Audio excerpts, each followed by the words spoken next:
After the introductions, listeners heard, not actors, but dance music. Good evening, ladies and gentlemen. From the Meridian Room in the Park Plaza Hotel in New York City, we bring you the music of Raymond Raquello and his orchestra.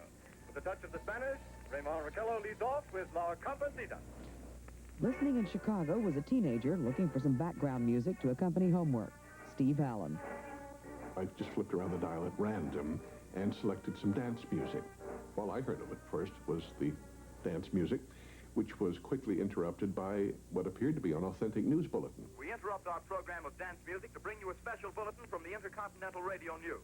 The Mount Jennings Observatory, Chicago, Illinois, reports observing several explosions of incandescent gas occurring at regular intervals on the planet Mars. Listening in Newark, New Jersey, was 11-year-old Gloria Widelock and her family. Shortly after that, there was an interruption again.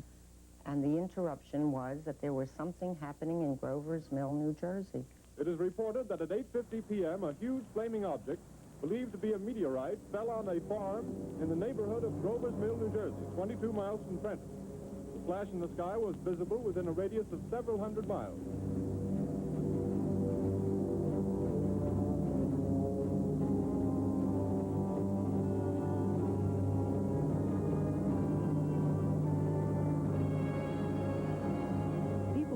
Were used to bulletins from Prague, Berlin, London.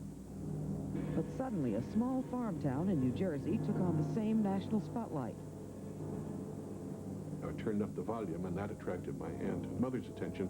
They said, "What is that?" I said, "Apparently there are spaceships coming towards planet Earth." And they said, "Really?" And I said, "Says that on the news here."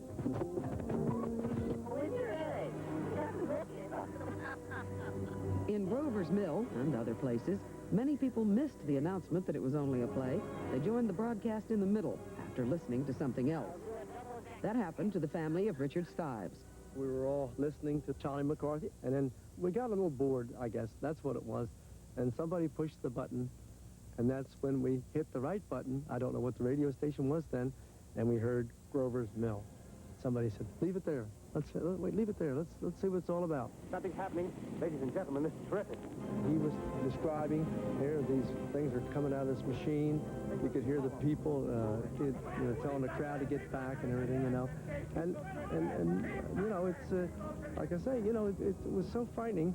He said, "Well, how can this happen?" Lord, they're turning the plane. By the wood.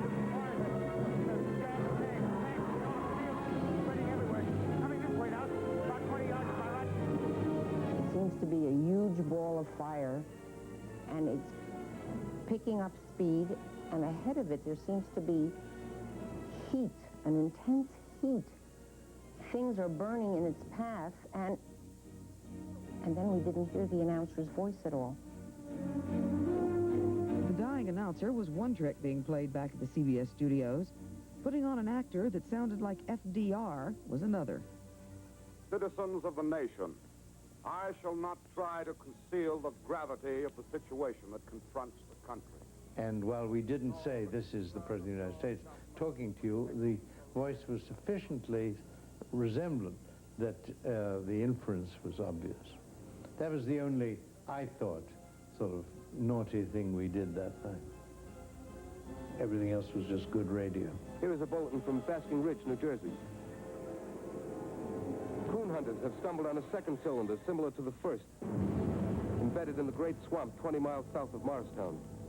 Once they started moving north, heading for Morristown, heading for the Great Swamp, we knew then that the Pulaski Skyway was not far, and Newark was next. Newark, New Jersey. Newark, New Jersey. Warning. Poisonous black smoke pouring in from Jersey marshes. Reaches South Street. Gas masks useless. Urge population move into open spaces. Automobiles use Route 7. There was mass hysteria, not only in my apartment, but in the whole building. We were going to die, and that was absolutely what we all thought. Grandpa, like I said, got up, put chairs under the doors. We pulled the shades down.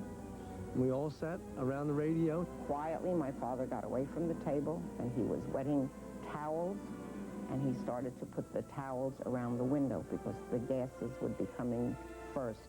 I've never been that scared in my whole life. And my mother was crying. The neighbors came in to kiss us goodbye and to hug us.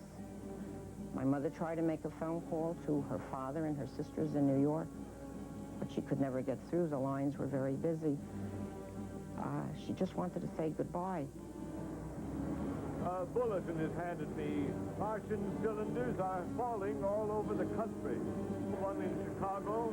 They said on the show something about there have been sightings over Chicago, and at that we were all over the cage like three canary birds. You know, I was basically cool physically, but my aunt and mother ran up the walls, across the ceiling, out the window, flew around over Clark Street, and came back in the hotel. And they were basically flipped out and panicked. It was not funny at the time. It's only funny now, if indeed now. We had to get out, they thought. I said, where? And they said, we'll go over to Holy Name Cathedral. They thought it would be better to get killed there.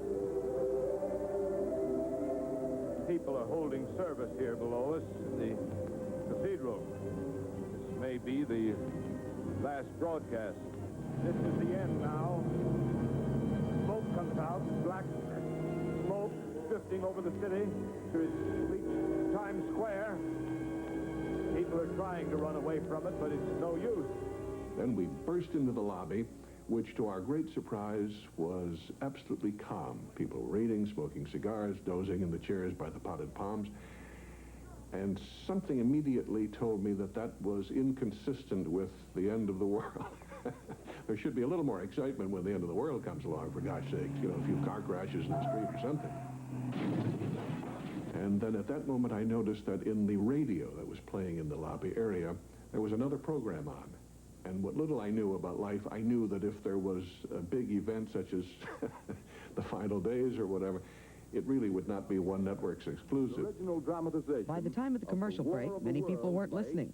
They were jamming the roads or the phone lines. The New Jersey State Police were swamped with phone calls that night. Callers hadn't heard the mid-break announcement or Wells sign-off. This is Orson Welles, ladies and gentlemen.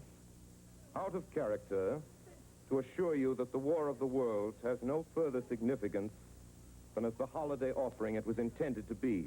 And if your doorbell rings and nobody's there, that was no Martian, it's Halloween. And it was then, with hell breaking loose all over the country, that Orson went into his rather dubious little joke about, this is our Halloween contribution to the nation, and which was taken in bad part by a good many people at that point.